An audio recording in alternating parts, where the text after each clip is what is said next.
Click the subscribe button for more videos from us. Check it out. The Fisherman and His Wife. There was once a fisherman who lived with his wife in a pigsty close by the seaside. The fisherman used to go out all day long a fishing, and one day, as he sat on the shore with his rod, looking at the sparkling waves and watching his line, all of a sudden his float was dragged away deep into the water, and in drawing it up, he pulled out a great fish. But the fish said, "Pray, let me live.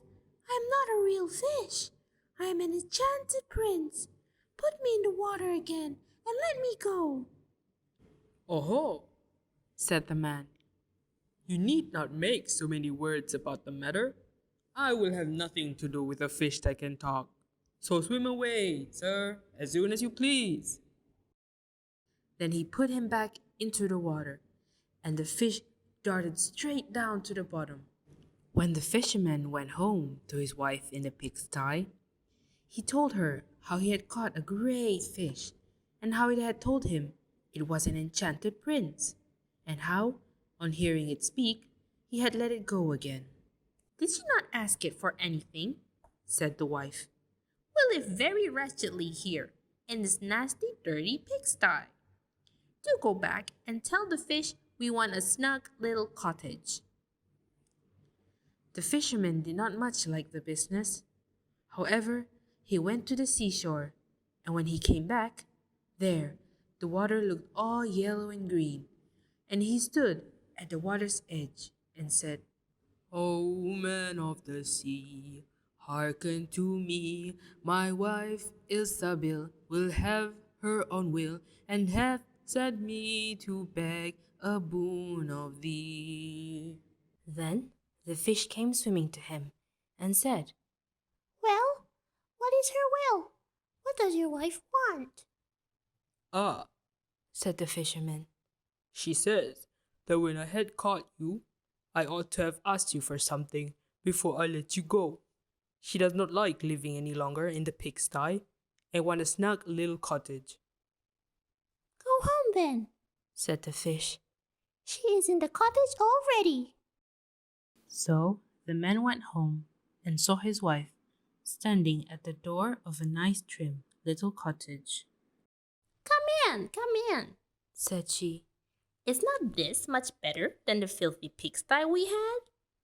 and there was a parlor and a bedchamber and a kitchen, and behind the cottage there was a little garden planted with all sorts of flowers and fruits, and there was a courtyard behind, full of ducks and chickens. "Ah," Said the fisherman, "how happily we shall live now." We will try to do so at least. said his wife. Everything went right for a week or two, and then Ilsabil said, Husband, there is not near room enough for us in this cottage. The courtyard and the garden are a great deal too small. I should like to have a large stone castle to live in.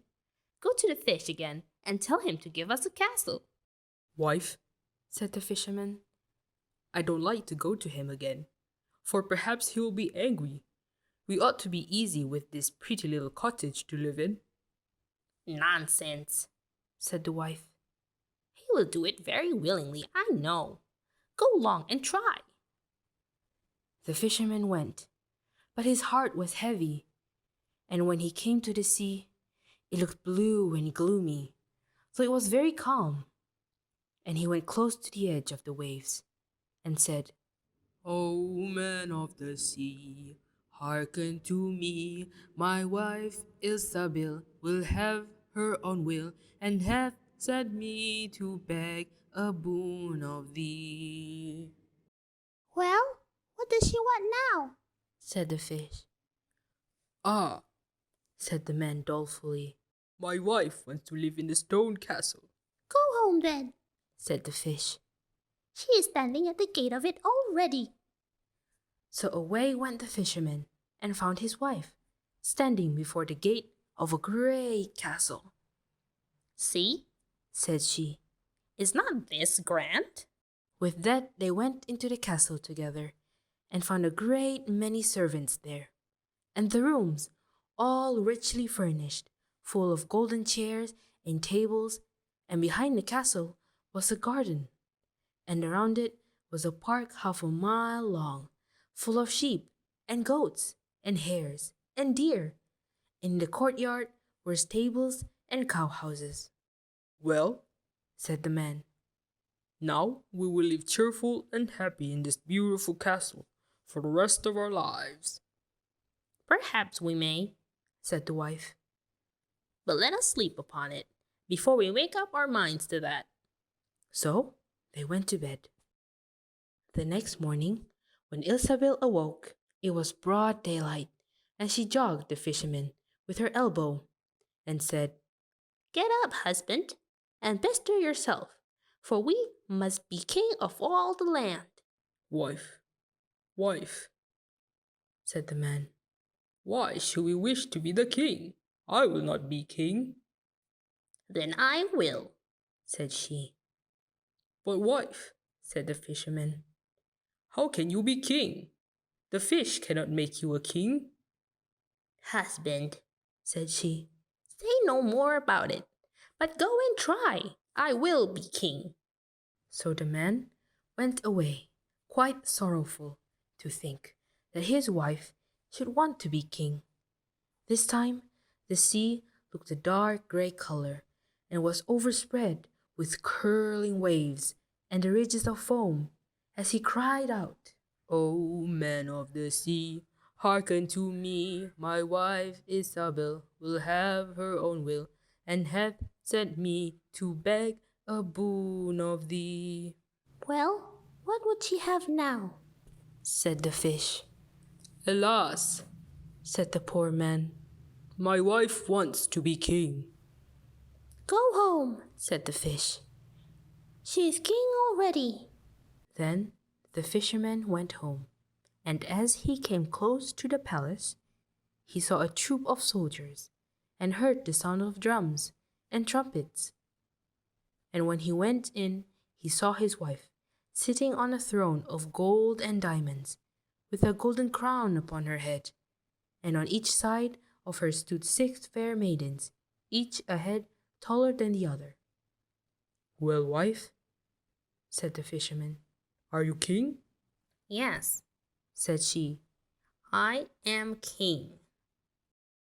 And when he had looked at her for a long time, he said, Ah, wife, what a fine thing it is to be king.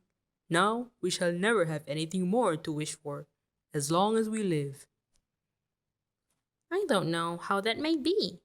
Said she. Never is a long time I am king. It is true, but I begin to be tired of that. Then they went to bed, but Emperor Isabel could not sleep at night for thinking what she should be next. At last, as she was dropping asleep, morning broke and the sun rose. Ha! Thought she, as she woke up and looked at it through the window.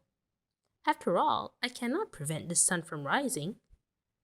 At this thought, she was very angry and wakened her husband and said, Husband, go to the fish and tell him I must be the lord of the sun and moon. The fisherman was half asleep, but the thought frightened him so much that he started and fell out of bed. Alas, wife, Said he. can't you be easy with being emperor? No, Said she. I'm very uneasy as long as the sun and moon rise without my leave. Go to the fish at once.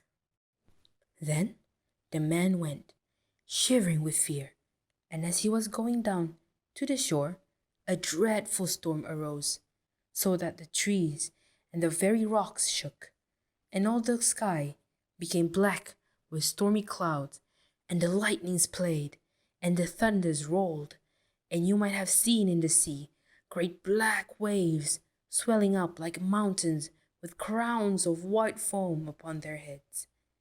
And the fisherman crept towards the sea and cried out as well as he could, O man of the sea, hearken to me. my wife Ilsabil will have her own will, and hath sent me to beg a boon of thee.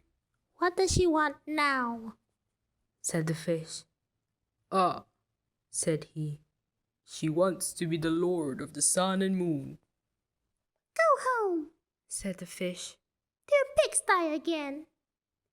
And there they live to this very day. The end.